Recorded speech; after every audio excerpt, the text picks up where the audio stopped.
gotta do F4 settings because I unplugged the controller. Input device disabled. Yeah, it's dumb. I got the controller in there now. Cool, it recognizes. Love that. Okay. I'm so good at streaming, man. I'm so good. Also, the microphone is not even in the normal place. Blech. Let's get this up here. I'm the best, baby. All right. Investigations 2. Wow. I don't remember the voices.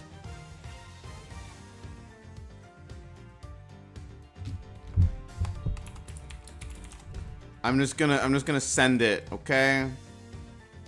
Just gonna frickin' send it. Let's do it.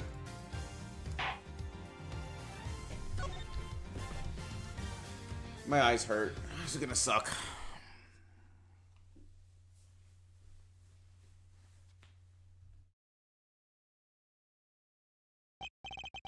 With the death of Bastion Rook and the revelation that Shelley the Killer was in our midst, the case had taken a turn we could have never predicted. Mr. Knight ordered that the door to the presidential plane be opened, and the emergency personnel attending to Mr. Rook's body were asked to leave. With the scene cleared, we stepped cautiously abroad.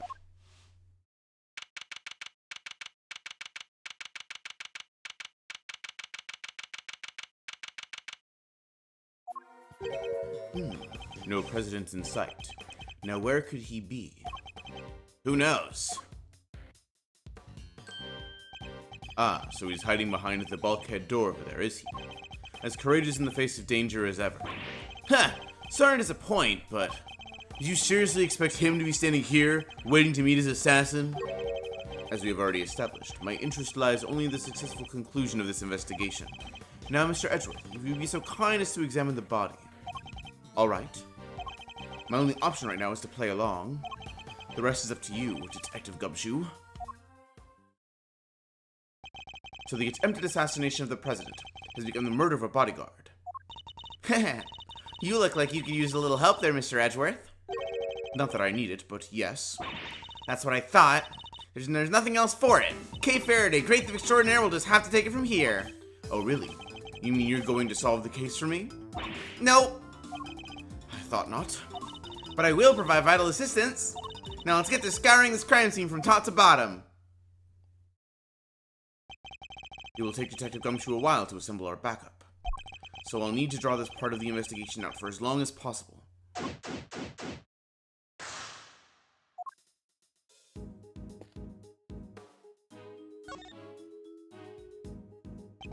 I must scour the scene and inspect anything that catches my attention.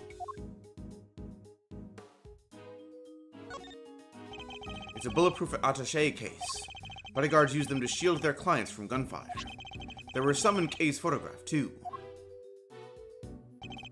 Looks like Rook and Knight each had one.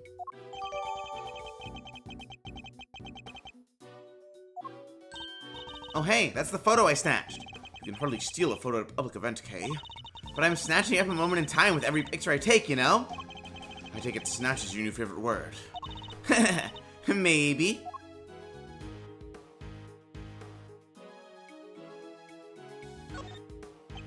The bullet seems to have entered just under his armpit and went clean through his body.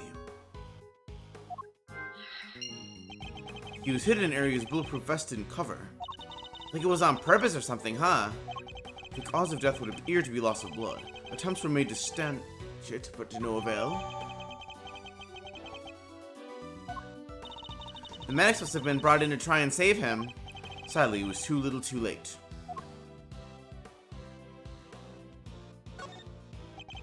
So the victim was also carrying a revolver. It looks like he was trying to use it. He probably drew it on instinct when he felt threatened. We should check to see if he managed to fire any rounds off. All there, and no other signs of the weapon having been used. Was this one on loan from Zhengfa too? Yup, sure was. We're always issue with the same model gun.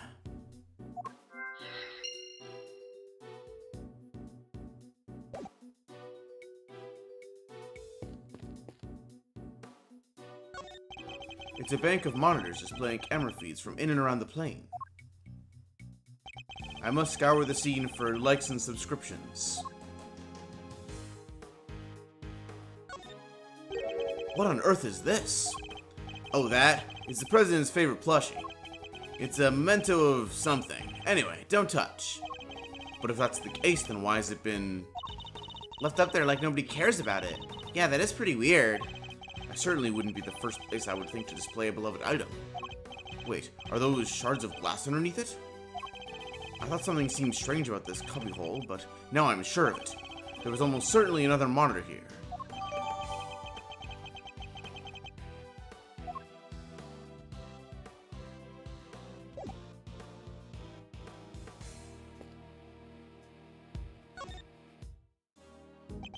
I must scour blah blah blah blah blah. It's already getting old. That looks heavy. So this is what a president wears, huh? Must be into something super special. Yes, to protect him from bullets. What? So it's not just for show? Of course not. This is a bulletproof vest. Oh, so that's what one of those looks like. Why didn't you just say so? Now I feel silly. Documents of some kind. We could always steal a glance. Another security plan. Oh yeah, like the one from the trash can. Precisely. But wait, something feels off.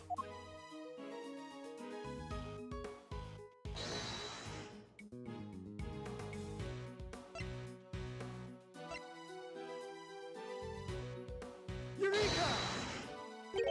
The two plans are different. Was the security detail reorganized at some point? Huh? Oh, you're right! Yeah, we made some last-minute changes yesterday. President's orders. Why the urgency? Because of what happened the day before. The killer here tried to take him down. He infiltrated the security detail. Posed as one of us. Rook figured it out first, but not before the guy got within striking distance of the president. If our leader hadn't stepped in just then, we'd all have been out of a job. But he made it, and our friend here wound up with a seriously twisted arm. Rook put a bill in it for good measure, too. And where were you while this was happening? You were the first one I overpowered, were you not? Ooh, that's embarrassing. Shut up, kid! Ah, now I get it. Your neck has barely begun to heal, and you've already forgotten who I am. I'm disappointed. Well, it's you! Busted up my neck so bad I can't even look to my right. I was somewhat astonished to have sustained an injury at all. A testament to Mr. Rook's skill. He was truly a master of his craft. Unlike a certain other someone I could mention. Ugh! I'm just as good as he ever was! You were a pawn to his queen, my young friend. What the heck do you know? So that's why you remember Mr. Rook's name. You admired his skills as a bodyguard. Indeed. While I was serving on the team, I learned the names of all the operatives. But his in particular stayed with me. It joined the very short list of those who have ever successfully wounded me. So that's the connection he was talking about. And that's why we changed up the security plan. Had to be sure there weren't any more assassins in the ranks. The President didn't want anybody on stage he didn't trust, and he only trusts two people, me and Rook.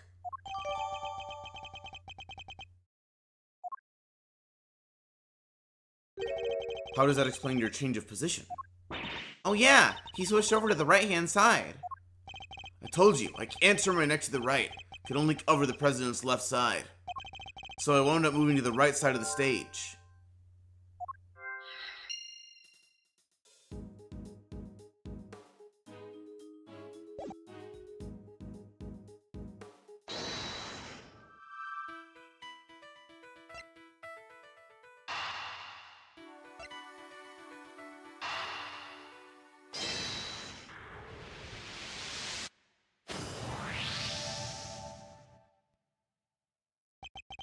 Two guns are exactly the same, meaning it's likely that the one we found is also from Zhongfa.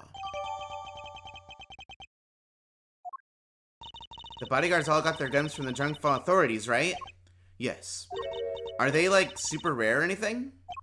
No, I don't believe so. This model isn't exactly easy to come by in this country, but it's certainly not impossible either. Boo! Here I thought they might be valuable treasures. Yes, it is something of a shame. Whoa, I just mentioned treasures and you actually responded for once. I only need to point out that if the guns were rare, it would be much easier to trace them. Which would have made them treasures of the evidence variety, I suppose. Huh, see? Everything's a treasure hunt one way or another, including this investigation. You could say that. Alright then, it's treasure hunting time. On with the investigation. She certainly seems a lot more enthusiastic all of a sudden.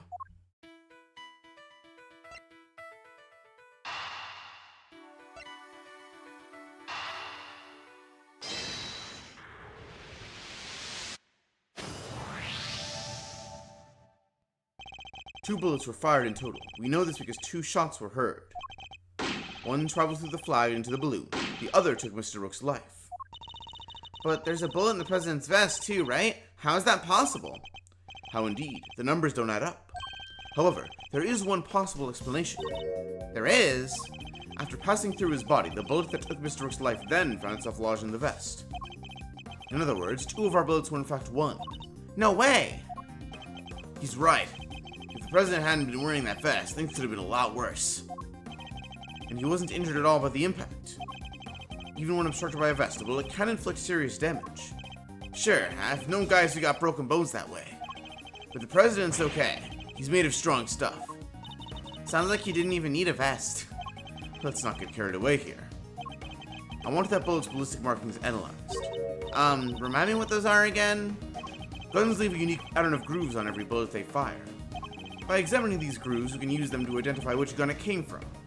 Think of them as fingerprints of a sort. You can tell that from a bullet? What are you waiting for? Analyze away! It might be easier said than done. That bullet hit solid armor. The impact will have completely flattened it. You'd be lucky if there's anything left for forensics to find. What? But I was all set for some analyzing.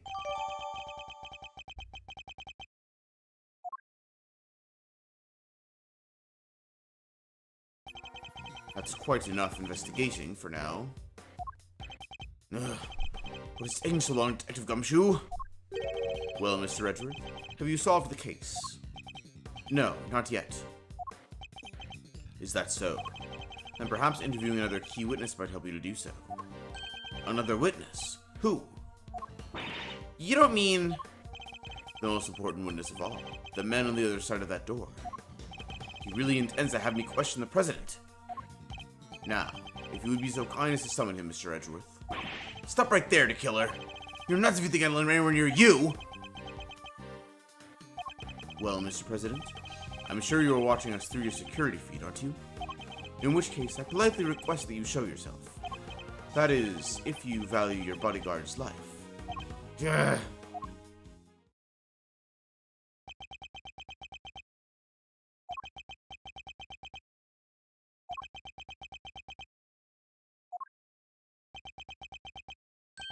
Well then.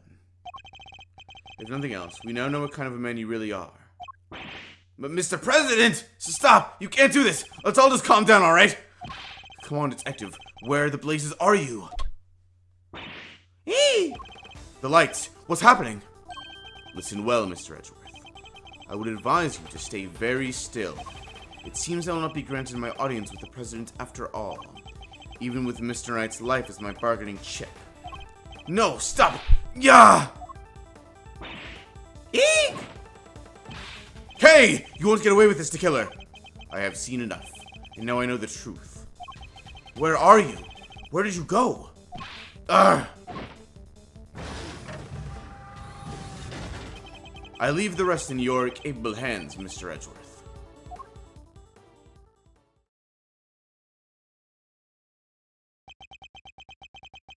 Worth. Mr. Edgeworth. Detective Gumshoe. Sir! Mr. Edgeworth, sir!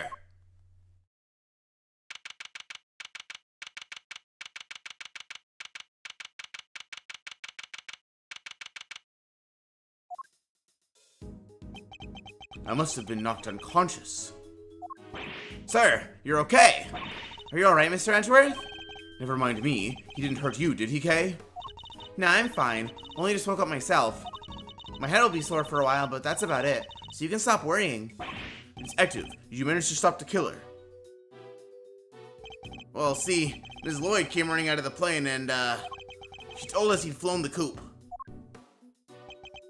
We were too late. I'm sorry, sir.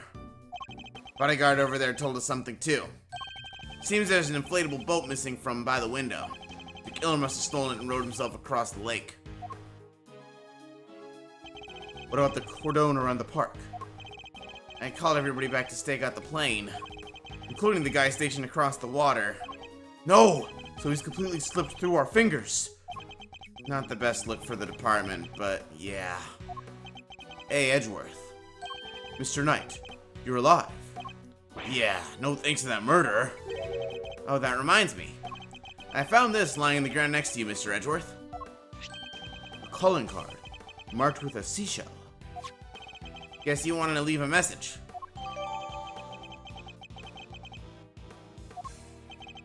The killer usually leaves these next to the bodies of his victims. But you're not dead, sir. But I could have been. Maybe that's the message? I can't stop thinking about his parting words. I have seen enough, and now I know the truth. I leave the rest in your capable hands, Mr. Edgeworth.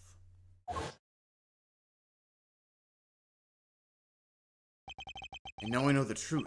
The truth about what? Roger that. All clear out here, sir. Over. What's going on? That was the president. He's coming out. Now?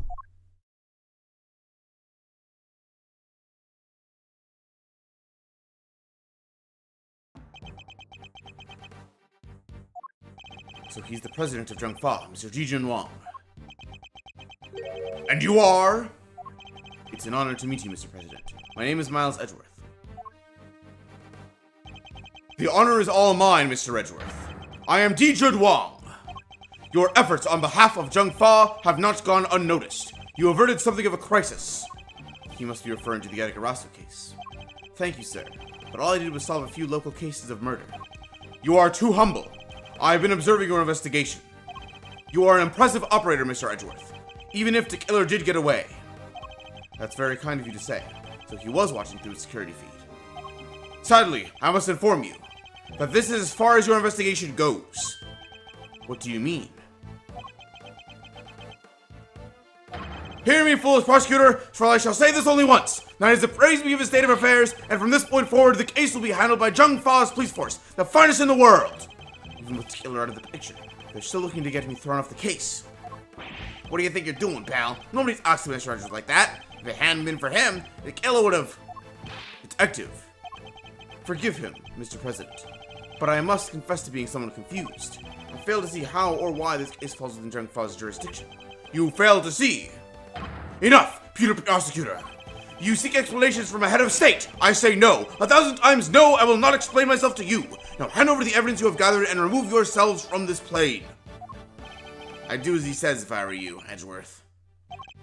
Ugh. This can't really be the end of the line. Get it?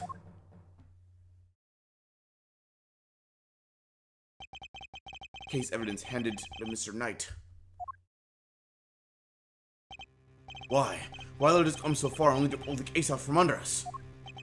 Now, you may leave. Knight, detain the suspect. Yes, sir. Right away. To make an attempt on my life, to murder one of my faithful servants, the effrontery, the villainy! I didn't murder nobody.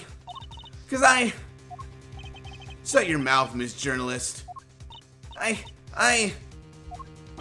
Answer me this. In a world already busy with lies, with deception, with sin and iniquity, can we stand by and suffer yet another crime to go unpunished? I say no 1,000 times no! There can be no forgiveness. There can be no surrender. Why, you ask me? Then I will tell you. He's hiding something. I'm certain of it. And if I leave now, we'll never know the truth. Mr. Edgeworth, sir. Mr. Edgeworth, there's gotta be something we can do.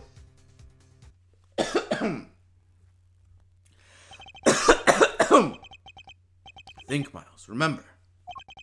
How many times have you faced situations like this in the courtroom? You've confronted the lies of witnesses and countered the arguments of other lawyers. Has the critical evidence always been laid at your feet? No. And yet you always got to the truth of the situation in the end. With your greatest weapon of all, your words.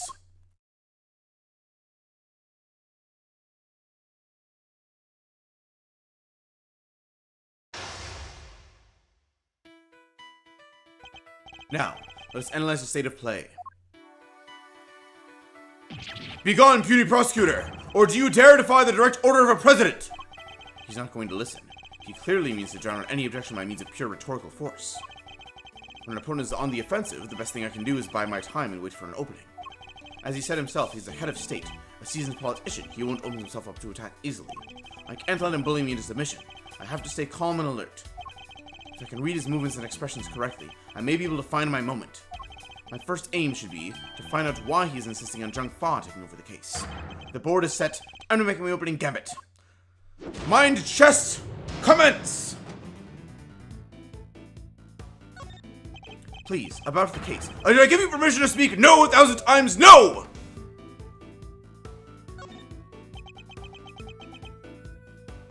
I am the leader of Zhang Fa. I have no time for your insolent backchat. I was simply hoping to confirm one basic fact. You say that the investigation will now be assigned to your national police force. I do. Now enough of your pointless questions.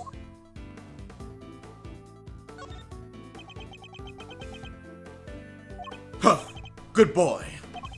The interior of this plane is the sovereign territory of Zhang Fa. You have no rights here. Is that so?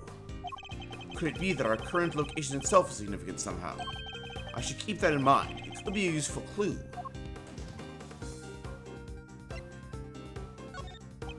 Could you at least explain to me why I am off the case? Imbecile! Cease your insolent jabbering! I need not explain myself to you. My reasons are my own and they are none of your concern. Perhaps it's time to employ my clue.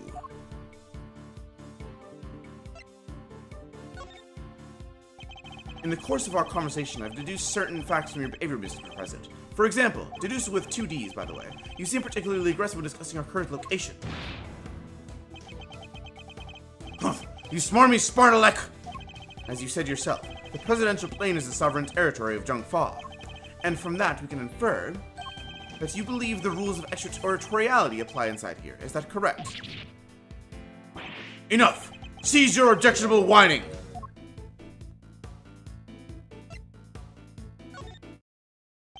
You can rant and roar all you like, but you won't escape my scrutiny.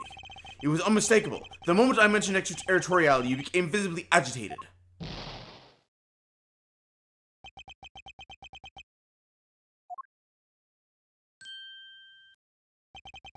You think you're clever, don't you? Let me answer your little question. It's true! Extraterritoriality applies! Your laws mean nothing here. And why does that matter, you ask? It matters because it means you are powerless! You have neither influence or authority here! Interesting. So the extraterritoriality issue does have something to do with all of this. Huh. Let's dig a little deeper into the claim that the plane is sovereign territory, shall we?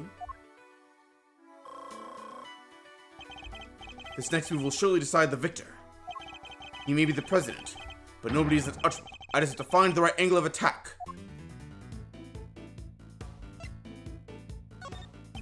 Surely you see that you have overplayed your hand. Nobody asked for your opinion, you need only obey me, nothing else!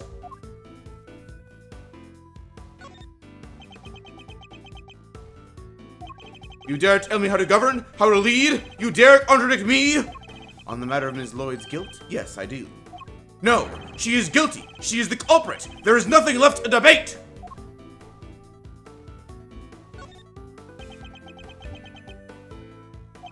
Who else could have fired from outside the plane? There is no other viable suspect.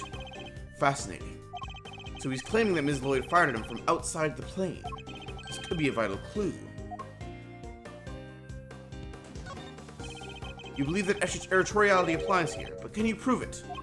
Do you even understand what you are asking? Of course. If I didn't, I wouldn't ask it.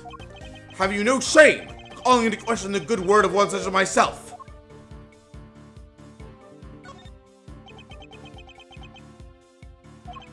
I have no more time for this. You clearly cannot be saved from your own foolishness. You needn't worry about me. I'm not the one who needs saving. That would be Ms. Lloyd, the woman who is being wrongfully accused of this crime. Your chivalry is admirable, but it changes nothing. The right to extraterritoriality cannot be denied. This is Zhang Fa! Time to deploy my clue.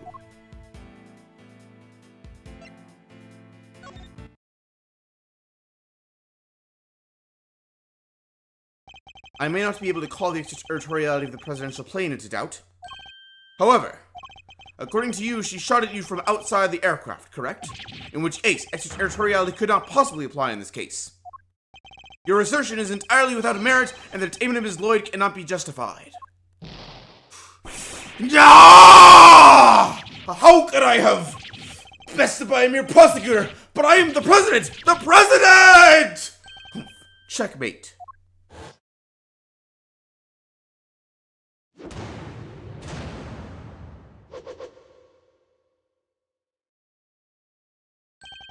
I trust you won't mind if we continue our investigation now, Mr. President.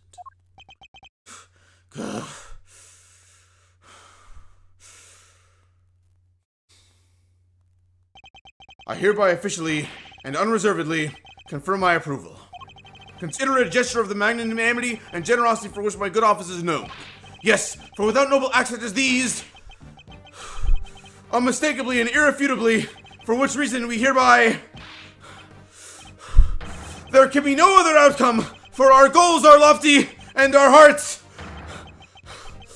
People of Jungfa, I swear to you here and now, this investigation will continue. All that when he could have just said, okay, you got me? Mr. Knight, if you would care to return the evidence. Take it. We did it, Mr. Edgeworth. We sure did. And now the investigation can continue. Whatever. Enjoy your pocket full of pawns. I'll be over here enjoying how you put them into play. Then you will definitely enjoy my next move. Mr. President, one more favor if you would be so kind. What is it? Could you please give us your testimony concerning the incident itself? Now you want me to testify? Whoa, that's your next move? If you want the president to testify, you'll have to take him to court. All in good time, Mr. Knight. He will get his day in court soon enough. But if a person of interest refuses to cooperate at the investigative stage of the process, they are obliged to provide detailed justification as to their reasons for doing so. That's... What's the matter? Is there something you'd rather we didn't know? Stand down, Knight. I'll do as the prosecutor asks. Thank you for your cooperation. Now listen, and listen well.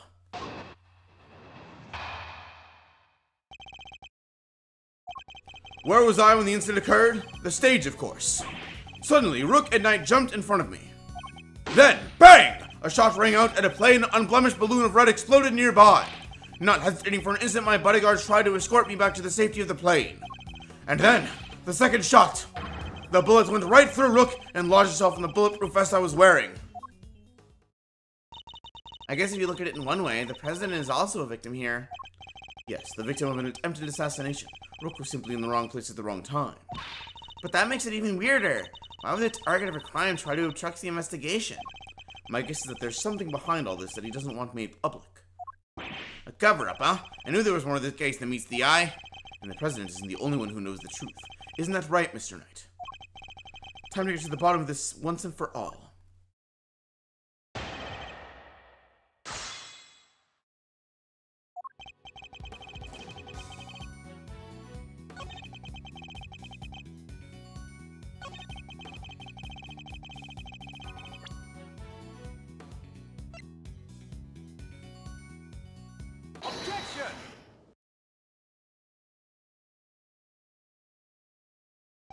You say it was a plain red balloon that burst. But I strongly beg to differ. Whoa. Take a look at this. I think you'd agree that it's hardly plain, wouldn't you? No! What? Who is that?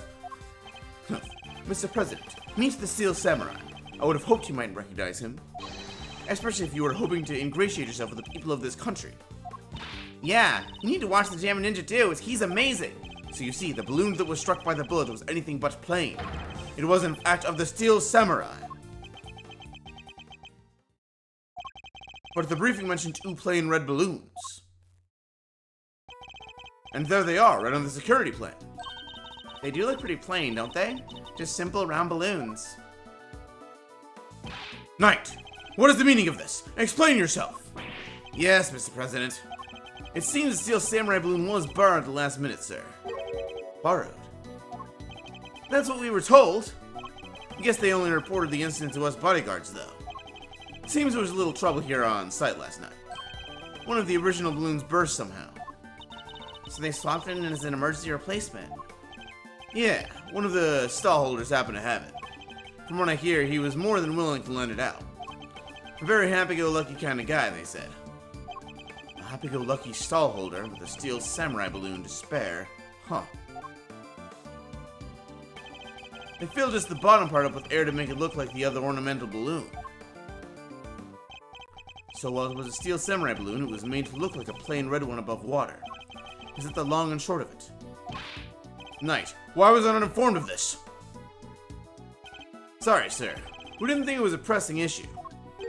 And indeed, you saw and knew no different, correct? Yes, I suppose so. Could he really have mistaken the steel samurai's pants for a red plain balloon? Still, Mr. President, I struggle to see how you wouldn't have noticed something different about the balloon. Of course! Well, what's that outburst for? Now I remember. I could barely see the balloon. You couldn't see it. That's right. The wind was blowing too hard. The flags to the sides of the stage were flapping incessantly and blocking my view. Is that so? Yes, those two flags. They were being blown back towards me. There would have been a strong wind blowing right around the time of the incident. Strong enough to blow the flags in just such a fashion. But does that conflict in any way with our understanding of the case? Thank you, Mr. President. Your testimony has revealed yet another contradiction. It has? Yes, a contradiction that could turn this entire case on its head. When I arrived on the scene, the wind had died down and the flags were resting calmly for the most part. But if the wind had previously been blowing the flags as the President describes, a certain piece of evidence suddenly takes on a very different meaning. Which piece of evidence contradicts the stated conditions of the stage at the time of the incident? Take that! Earlier, we deduced that the bullet that struck the steel samurai balloon and the bullet that passed through the flag were one and the same. From these two things, we further deduced the trajectory that the bullet must have taken. And we concluded that our shooter must have fired from the left side of the spectator area. But if the flags were blowing, as the President describes, our conclusion becomes quite different. No way! The flags were pointing in the other direction. Exactly. Our trajectory changes completely. And if we trace that trajectory back to its source, we can ascertain who really fired that shot. Wait, but Mr. Edgeworth, that would mean... Yes, I know. We may not yet understand the reason why, but it can only have been one person who did it. Who does the bullet's new trajectory implicate as the one that fired the shot?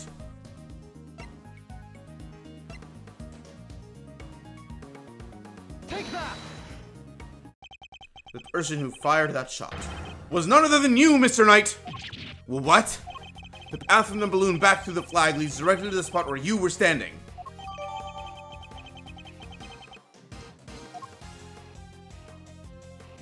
But the guy's one of the President's bodyguards. Why the heck would he go around shooting balloons? This is absurd. What exactly are you trying to imply?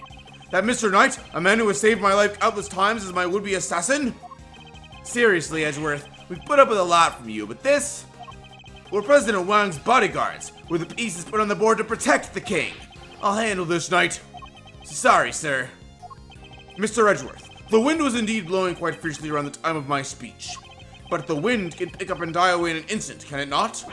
Therefore, I need proof. Proof that it was blowing hard enough to lift the flags during that crucial moment. The first shot was fired right around the time the President raised his fist. I have a piece of evidence that shows just that. Perhaps it can also show us what was happening with the flag then, too.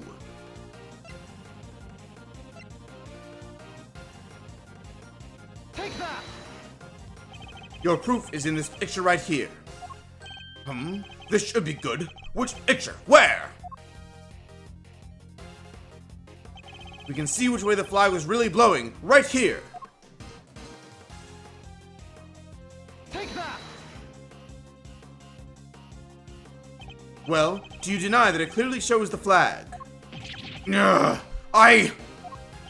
There we have it. Proof that it was blowing towards you at the moment of the shooting. So that means our pal over there did shoot the balloon, making him the assassin. Mr. Knight.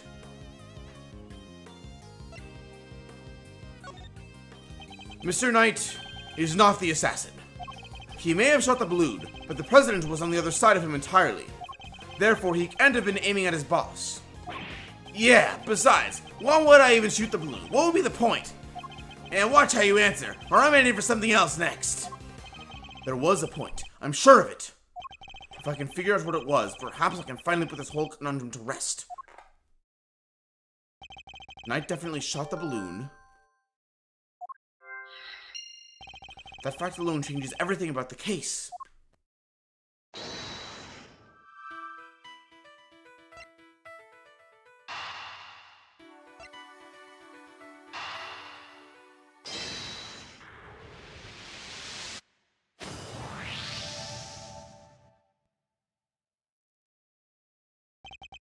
Why did Knight's assigned position change?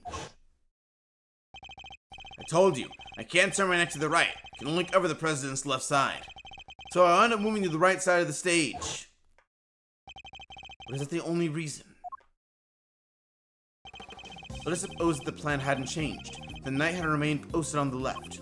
Given that he was unable to turn his head to the right, would he even have been able to shoot the balloon closest to him? Could it be that the security plan was changed for the express purpose of popping one of the balloons? And if we suppose that to be the case, the two plans are different. Was the security detail reorganized at some point? Yeah, we made some last minute changes yesterday. President's orders. That's right, the president was the one who ordered the change.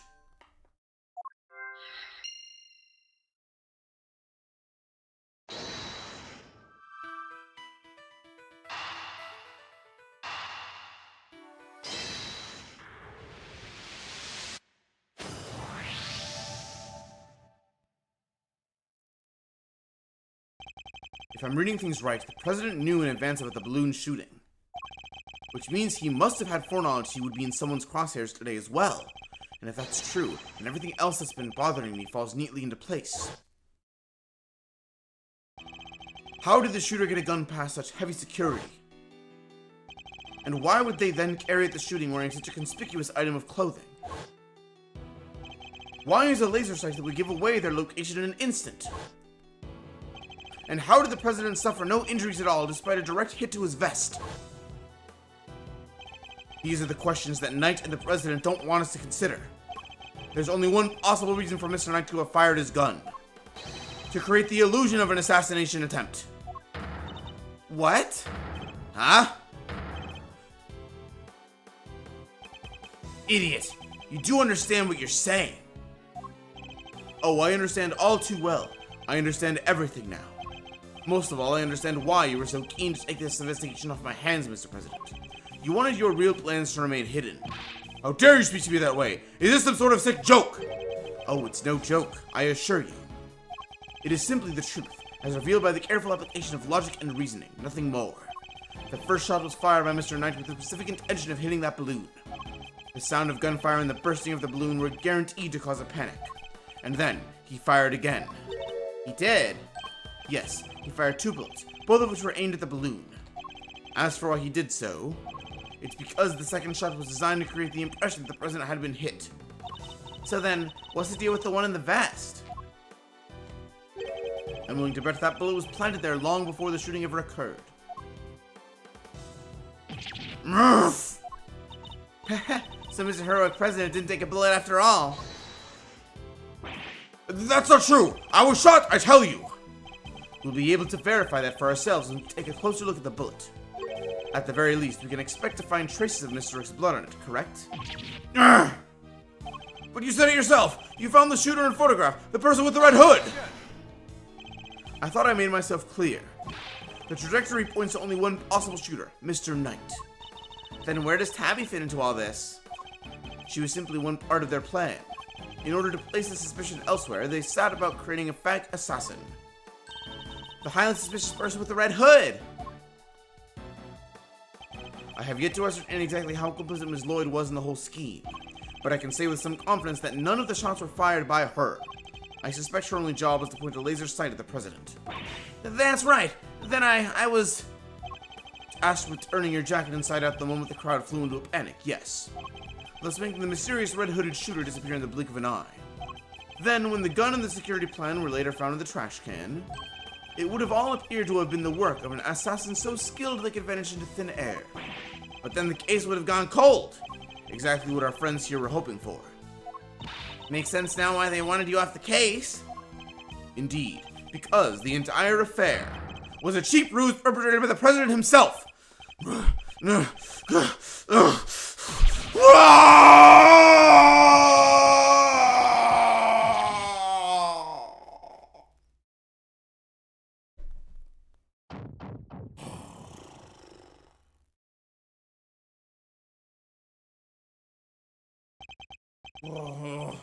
Oh no! The presidential mask has well and truly slipped. Admit it. The entire assassination was a lie, wasn't it? That's so she was gonna insist on assigning you. How could I let this happen? Objection! That's enough, Edgeworth. Mr. Knight. Sorry, but I'm speaking with the president right now. Yeah, well, I'm doing my job as a knight and protecting my king.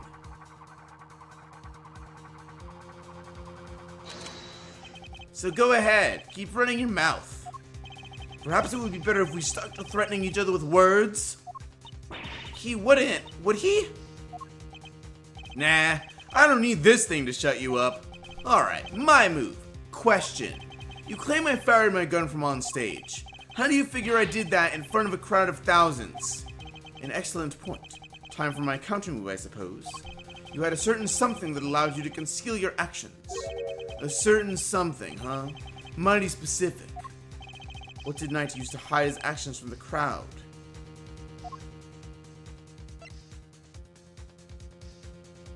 Take that! My attaché case. Yes. Take a look at Kay's photograph.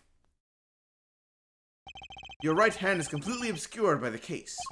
At the very moment this picture was taken, you were firing your gun, and in such a way that you wouldn't be detected. Objection! You don't like to let the facts get in the way of a good theory, do you, Edgeworth? Shame you don't seem to have noticed. Noticed what? That theories are all you have. Conjectures, nothing more. The fly was billowing in the wind at precisely the right moment. I had my gun with my attaché case. We changed the security plan because I couldn't turn my head. It's all just speculation, circumstantial evidence at best. You can't prove any of it. Ugh. If you at least had the bullet that burst the balloon, you might have a scrap of credibility. Imagine you could have run forensics to see if it matched my gun. But no, that bullet is at the bottom of the lake. You're gonna go dredge it up? I hate to say it, but he's right. I don't have anything concrete. I thought not. Maybe now you could shut your mouth.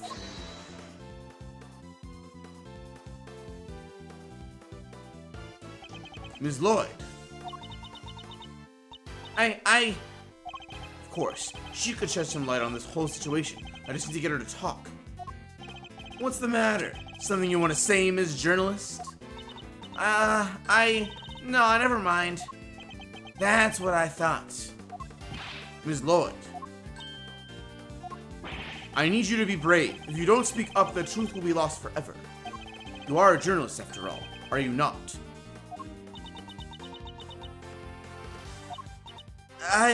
Dang it! I can't stay quiet any longer. Hey, you understand what you're doing, right? I think carefully before opening that mouth of yours. I was so focused on bagging me a scoop, I forgot the most important thing of all. Real journalists don't lie. Ain't no dang scoop if it ain't the truth. I'm sorry, Mr. Edgeworth. I should have showed you this before. What is it? It's the laser pointer I used on the president. But that's all I done. I never shot nobody. You stupid. I thought I told you. You squeal and you go down as an accomplice. It was him. He told me to do it. I was at Junk Fuzz Embassy sniffing out a story like I told you. This was 3 days back. He comes up to me out of the blue, just starts talking. Help me out and I'll get you exclusive access to the president. That kind of stuff. But what about the gun in the trash can? That I don't know nothing about, I swear it. All he told me was to wear a jacket with the red hood and to point that there pointer at the president. I never thought that for a minute it'd blow up in my face so bad. I'm sorry. Truly I am. Thank you, Ms. Lloyd. I'd like you to testify to that effect when this goes to trial. It ought to go a long way towards proving that the assassination was a sham. What's wrong with you people? Don't any of you know what's good for you? My sympathies, Mr. Knight. Had you successfully removed from this case as you'd intended, perhaps then you could have kept your pawn quiet, Ugh. So let me get this straight. You told Tabby, if you let slip about our fake assassination plot, we'll have you convicted for murder. Or something like that? Of all the dirty... I said no such thing.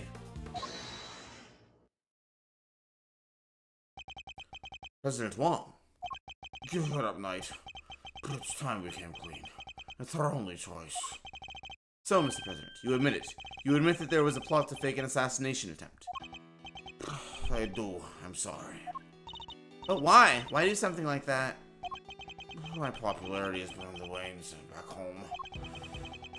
Surviving an attempt on my life might give me the boost I needed. I know what we did was wrong, so yes, it was all lies, all of it. And the bullet in the vest? It was planted ahead of time. I wasn't hit by anything today.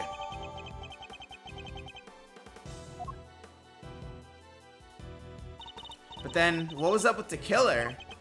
Our plan got out somehow. And then he disappeared, hell-bent on turning our fake assassination into a real one. Hence the red raincoat, I suppose.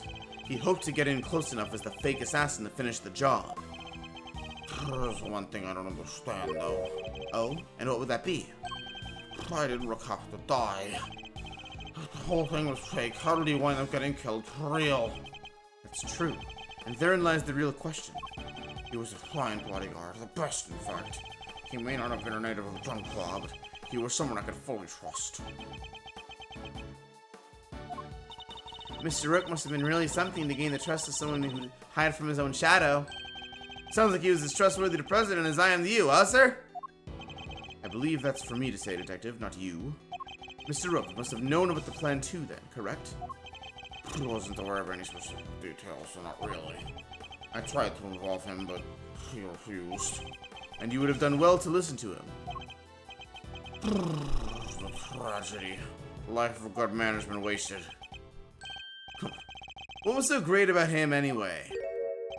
What's gotten into him? He was just another piece on the board, there to protect you. Nothing more. Mr. Knight, how could you?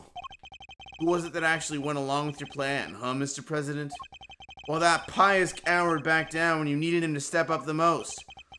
I value your support too, of course, but... Look, I'm your chief bodyguard now. That's all that matters. And now that spineless fool Rook is gone, things are gonna change around here. Thanks to me, genius strategist Grandmaster, rightful leader of his team. Oh, well of your ambitions, Knight. Doesn't this seem a little... imprudent to you? Why? My plan this time was perfect, as they always are and always will be. That's quite a statement. Especially considering that your perfect plan was an abject failure. Yeah, no thanks to you, and that buffoon Rook! And how exactly was it Mr. Rook's fault? If he hadn't died, the killer would have never come after me. And I wouldn't have had to let you on this plane. Please, Mr. Knight, you mustn't talk like that. Fine, the guy died protecting you, Mr. President. I'm sure that's just what he always wanted. But did he die protecting the president?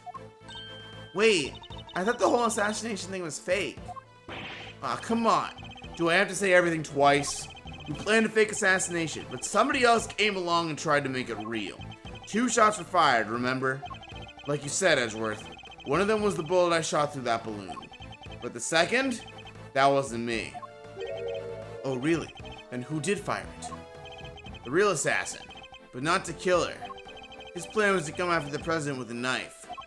Now, the most likely suspect here is the piece squaring Carolee in the corner. Our lily white queen over there. What?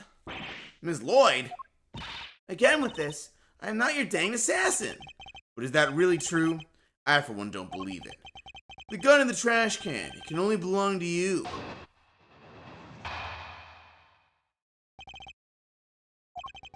As soon as I shot that balloon, I rushed over to help Rook escort the president back onto the plane.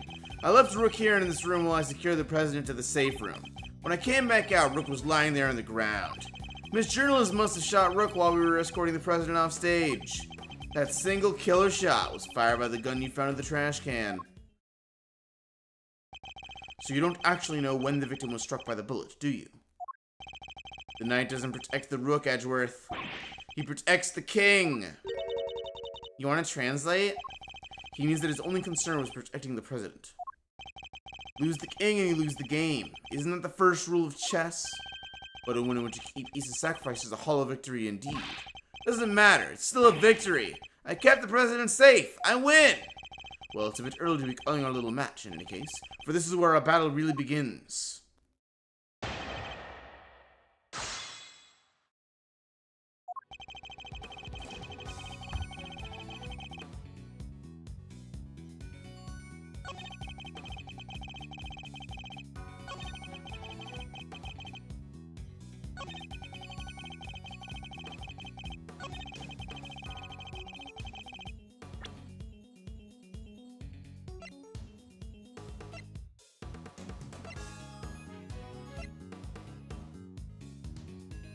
Objection!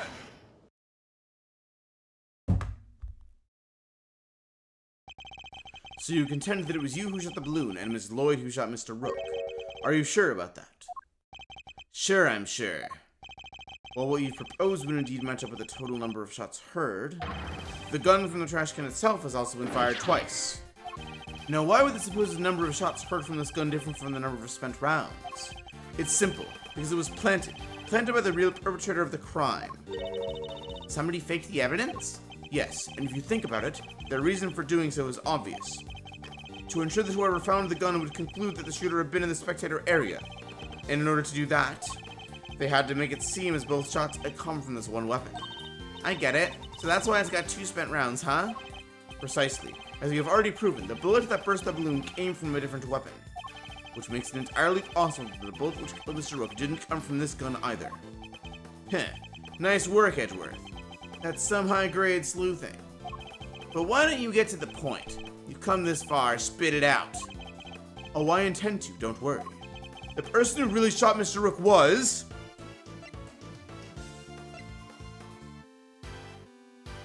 Take that! You, Mr. Knight. You're the one who murdered Mr. Rook. Ooh. Finally get up the courage to say it, huh? Certainly not. Surely you wouldn't have. It wasn't only the killer who tried to take advantage of this fake murder plot. You killed Mr. Rook, hoping that he would look like an accidental victim of the bungled assassination. With the president locked away in the safe room and the door of the airplane tightly closed, it was just you and Mr. Rook, alone together. And that was when the third bullet was fired, right into your colleague's body. Objection! Wait, you're really gonna claim there's a third one now? You just said only 2 gunshots were heard. Wanna tell me how that works? Objection! Airplane cabins are practically soundproof, Mr. Wright. If you close the door, nothing can be heard from the outside, not even gunfire. But wasn't the president right next door? Very true, which means he may have heard the shot himself. Well, Mr. President? I didn't hear anything. But you can observe this room through your security feed, can you not?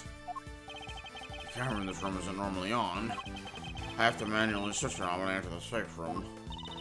And that's what you did this time too, right? Well, that is... What's gotten into him?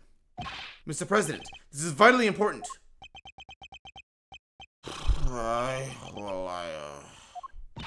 Please, President Wang. Fine, I was busy hiding under the bed, covering my ears. What? Even though you knew the whole thing wasn't real? Yes, because I hate the sound of guns. Just the slightest hint of that awful noise, and it's just all too much.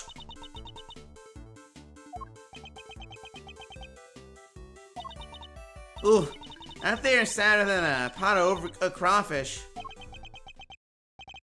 Mr. Knight, you saw that President Wong was cowering beneath the bed.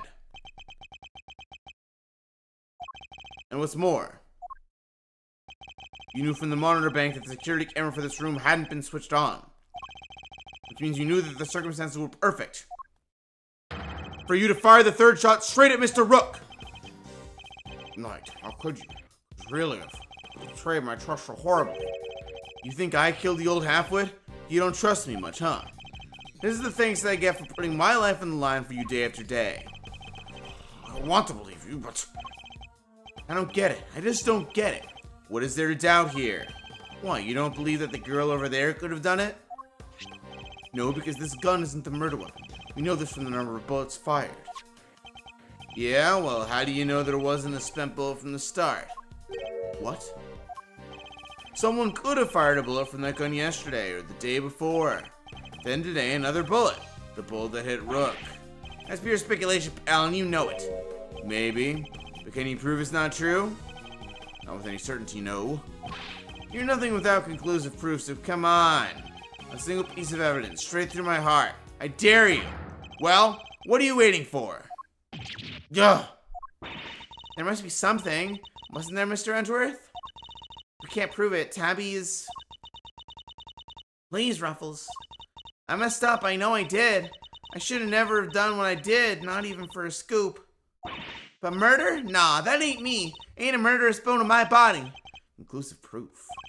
If only I could prove that Knight's gun is the murder weapon. But perhaps I can. If you at least had the bullet that burst the balloon, you might have a scrap of credibility. Imagine, you could have run forensic to see if it matched my gun. You had the bullet that killed Mr. Rook. Forensic could tell us which gun it was fired from. No proof, no case. End of conversation. Objection! Hold it right there. Well, what now? You don't have to claim you do have proof. Of course I do. This ought to be good. Alright, bring it on. Show me this proof of yours. The bullet that killed Mr. Rook is the key to ending our little game. Very well. My conclusive evidence is... not currently in my possession. Alright then, thanks for playing, folk, but that's game over. However, it is here in this room. What? As we know, the bullet that killed Mr. Rook passed through his body. But perhaps we should cast our minds back to an earlier conversation. After passing through his body, the bullet that took Mr. Rook's life then found itself lodged in the vest. He's right. If the president hadn't been wearing that vest, things could have been a lot worse. But now, of course, we know that the so-called assassination attempt was a complete fabrication. The vest was prepared in advance, made to look as if it had been hit by a bullet. My apologies. Which begs the question, where is the real bullet? Not within me, I swear. I like it, a twist. This is good stuff, Edgeworth. Come on then, don't keep us in suspense. Does any of the evidence point to where the bullet that killed Mr. Rook might have ended up?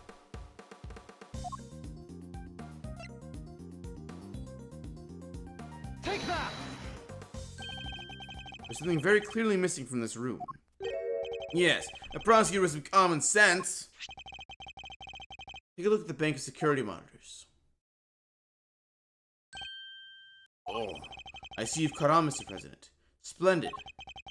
There are screens here showing views from all around the airplane, inside and out.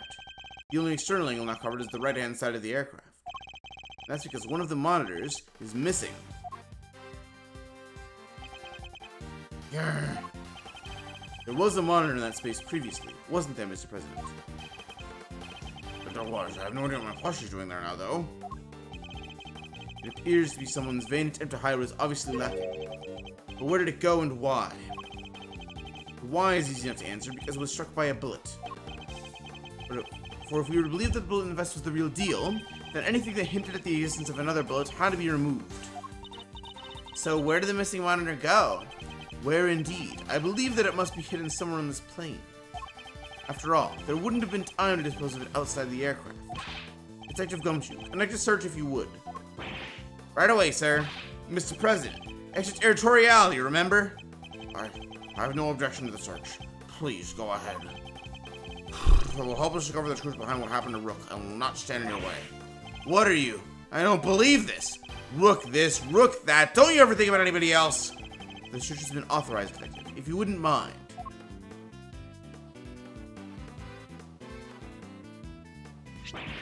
Sir, I found the monitor. Excellent work. Now go ahead and extract the bullet. Let's see. If I put my hand in here and just... Come on, come on, come on. Got it! Well, would you look at that? Blood. This is the bullet that killed Mr. Rook. There's no doubt about it.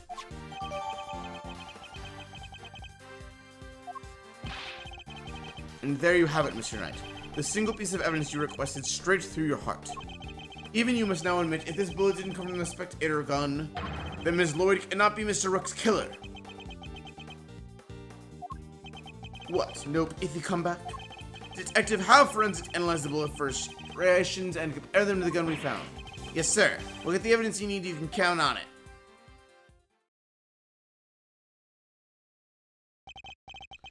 Alright, let's hear what forensics has to say.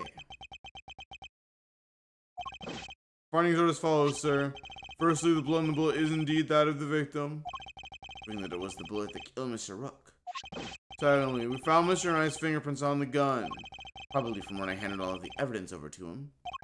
Now for the key part, the striations.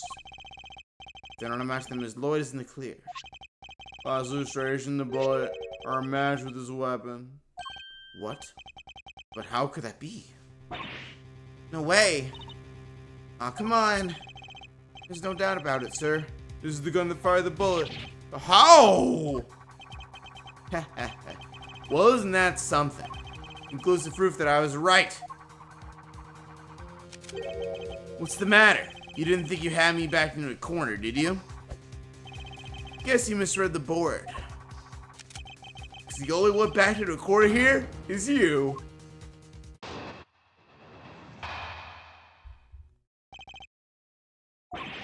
There's no denying it. Forensics prove that the gun and the bullet are a match. The bullet that killed Rook was fired from the gun he found in the spectator area. So who pulled the trigger? It can't have been me. I was up on stage. Which leaves your little friend. The hack killed Rook. She's the murderer, and you just proved it. Your move, Edgeworth. But just remember two things. One, where you found that gun, and two, which gun the fatal bullet came from. Whichever way you look at it, I can't have been the shooter. Ugh, how did it come to this? Me and the president, we admitted to faking the assassination attempt. Now it's your turn to admit something. Who the killer really is? There's no way Tabby did it, is there? Don't let him get to you, Kay. We just need to go over these statements again. There must be something further we can deduce from them. Okay, let's do this, Mr. Edgeworth.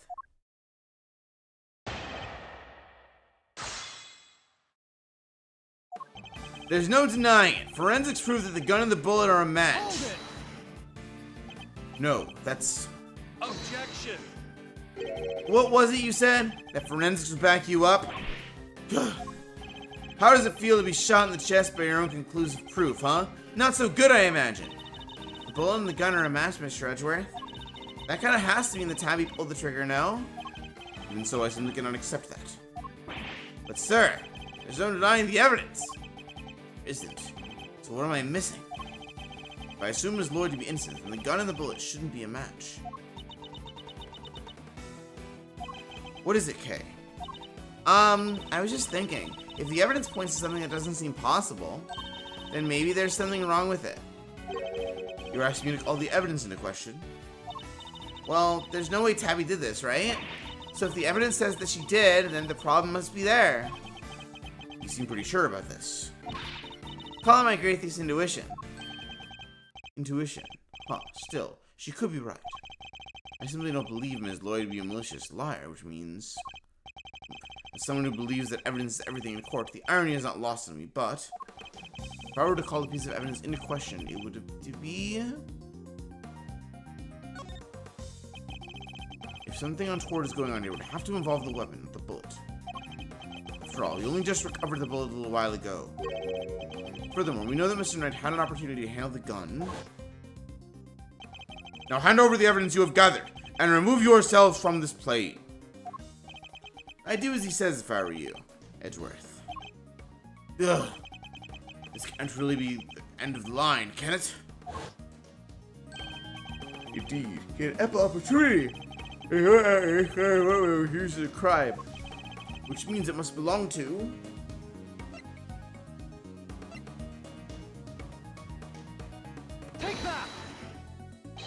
The gun belongs to Mr. Knight. He switched them around. That has to be it.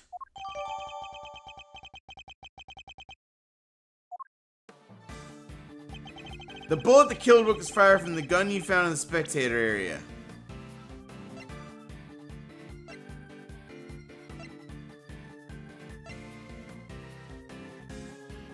Objection! Admit it, you switched the guns, didn't you, Mr. Knight? That's how the markings match the weapon in question. It was yours all along. Heh. An intriguing move there, Edgeworth. And you must have made the switch when I handed over the evidence. While I was busy trying to make the case for remaining on the investigation,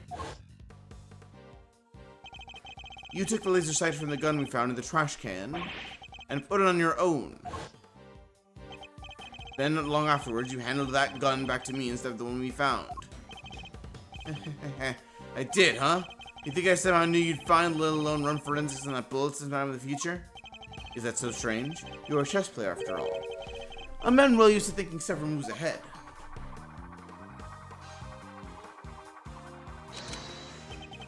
I'm flattered, but much as it pains me to admit it, you're overestimating my abilities. Besides, do you even have any proof that I made the switch?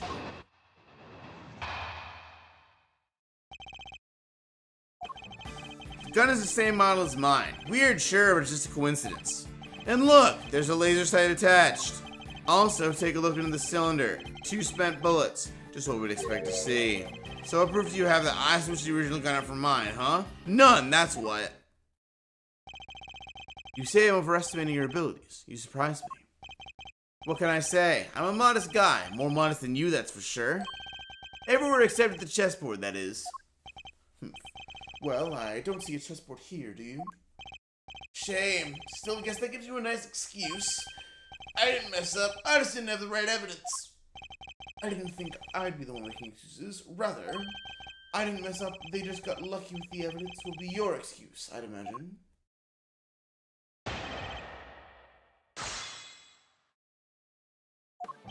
The gun is the same model as mine. Weird, sure, but it's just a coincidence. And look, there's a laser sight attached. Also, take a look in the cylinder. 2 spent bullets, just what we'd expect to see. So what proof do you have that I switched the original gun from mine, huh? None, that's what.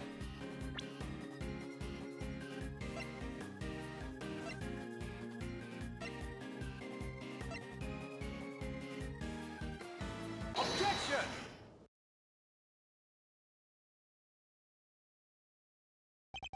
I have your proof right here. That's your proof? I think you've been working too hard, Edgeworth. Not the gun itself, the evidence it carries. Evidence that will prove once and for all that it does in fact belong to you. I'm looking forward to this. Go ahead and make your move. What's about to come into play? The rook? The bishop? Not a pawn, surely! The evidence the gun will provide takes the form of fingerprints. Namely your fingerprints, Mr. Knight. Objection!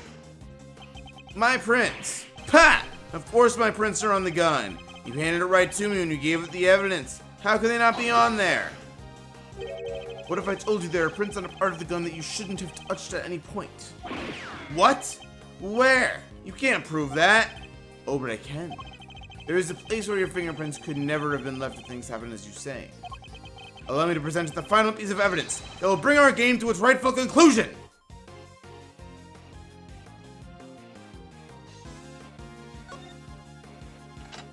Here, look closely at the cylinder, Detective. 2 bullets fired, but where are the prints we're looking for, sir?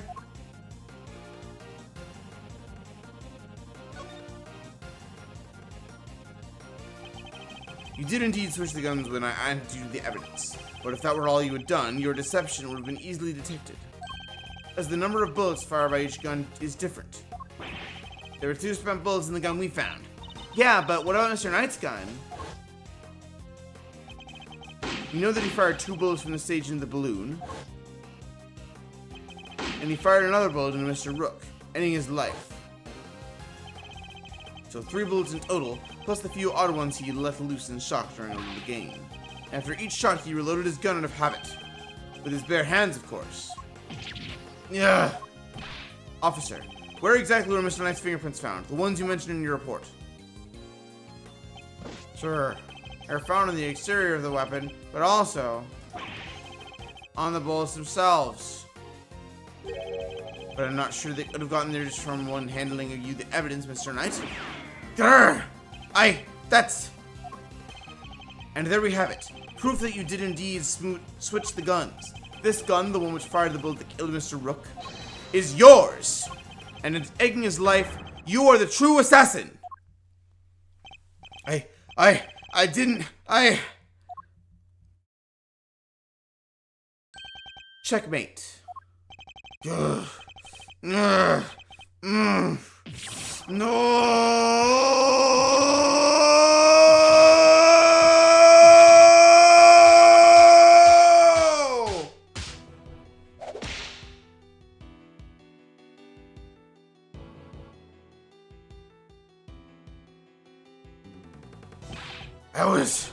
I was going to be the chief of security!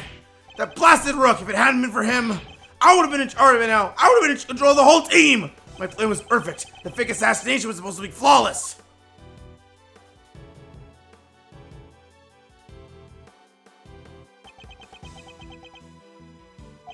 Detective Gumshoe. Right away, sir.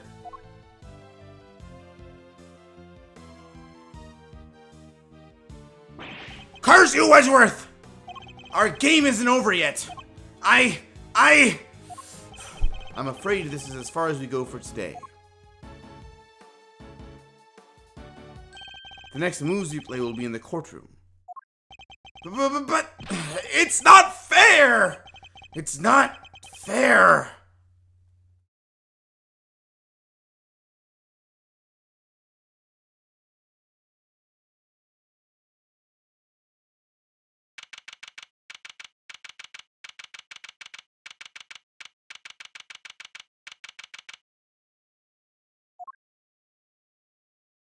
Mr. Edgeworth, I owe you a debt of gratitude.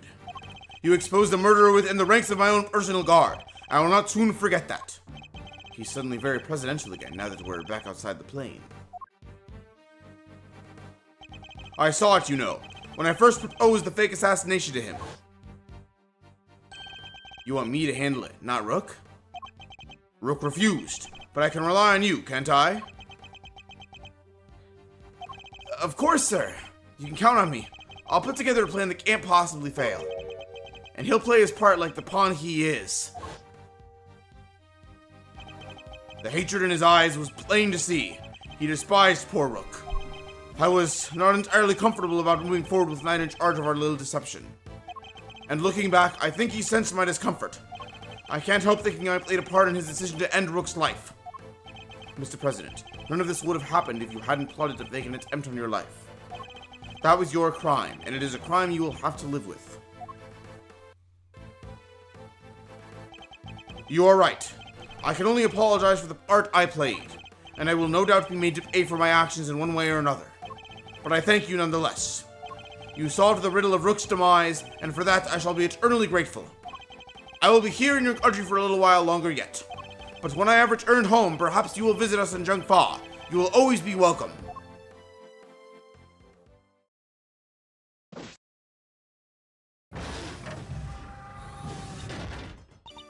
Oh, thank you, thank you, thank you, thank you! Y'all don't know how grateful I am.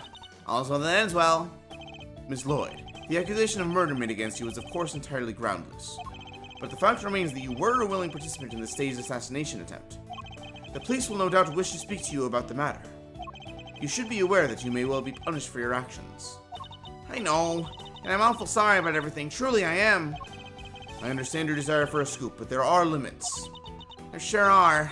It got me some serious thinking to do. You did it, Mr. Edgeworth. That was something else. Local prosecutor solves assassination conundrum, earns eternal gratitude to president. How's that for a headline? Hey, that there's my department. Mr. Prosecutor, how does it feel to solve such an important case? You must be over the moon. She certainly doesn't stay down for long. No comment. Dang, you're one tight-lipped son of a gun. As well I should be. This case is not over yet. It isn't? How come, sir? Because until we unravel the story behind this, the case will never be completely over.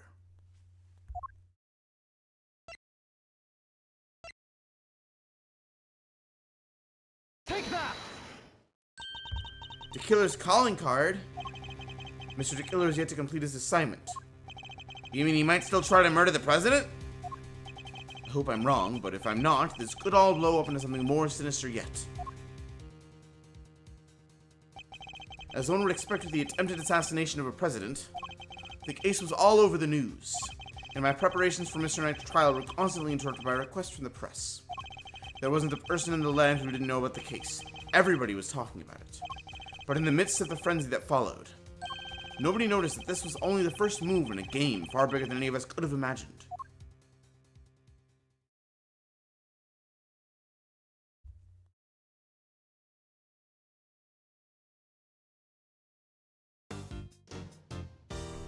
Jesus Christ, the case is like 2.5 hours long.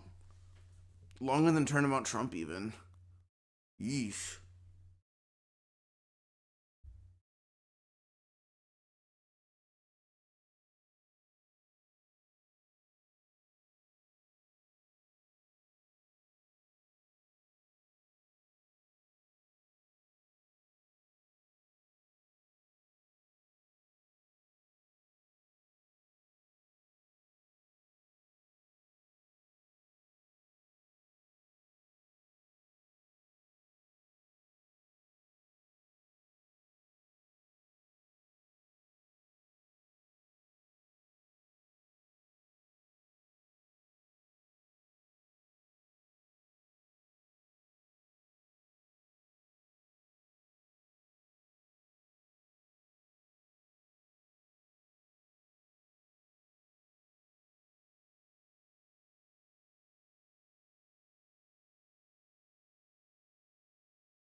Alright.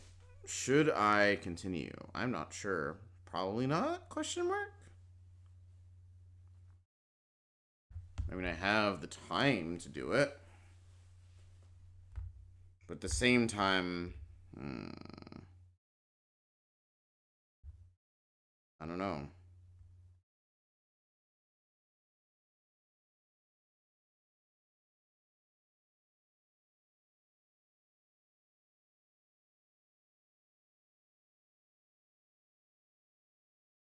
I don't know. I think I won't. VC and stuff if necessary and so on. So yeah, goodbye and such.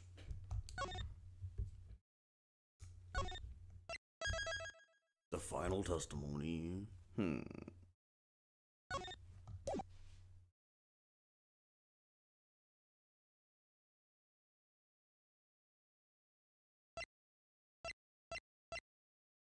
Yeah, dude, there are so many goddamn characters. We haven't met this person. We haven't seen this person. That's K, which is funny because I'm pretty sure Gumshoe still plays a larger role than K in this game. They're like pretty equal, honestly. I don't know. Yeah, Turnabout Trigger, formerly known as Turnabout Target, is a lot of people's favorite case. I wonder if it's anyone's favorite case, period. I doubt it is. But it's a lot of people's favorite intro case in the whole series. I mean, there are a lot of very obvious parallels to Turnabout Trump. Like, it's very long. A lot of stuff happened. There are some red herrings. Okay, so in my review of actually, you know what I could do? I could just like read out. Yeah, that's what I could do. I should use this opportunity to actually like do the voiceover for my Turnabout visitor video. So Turnabout Visitor uses returning characters, and like, okay, it's obvious that neither Gumshoe nor Maggie Bird is going to be the killer, but Turnabout Trigger does the total opposite and says, oh, yeah, you're first going to meet this new person. And she's like suspicious. And then you're going to meet Shelly the Killer, who is, you know, Shelly the Killer, i.e. suspicious. And then you're going to meet, what the hell is his name? Bronco Knight. His name in the fandom is Horace Knightley. You meet Mr. Knight, who is, like, very suspicious. And then you meet the president, who is very suspicious. And then it turns out, yeah, they're all suspicious because they're all criminals in different degrees, which is based as hell. Spoiler alert, we're going to find out that in the next case, there are also a lot of criminals. Because we're going to prison. Woo!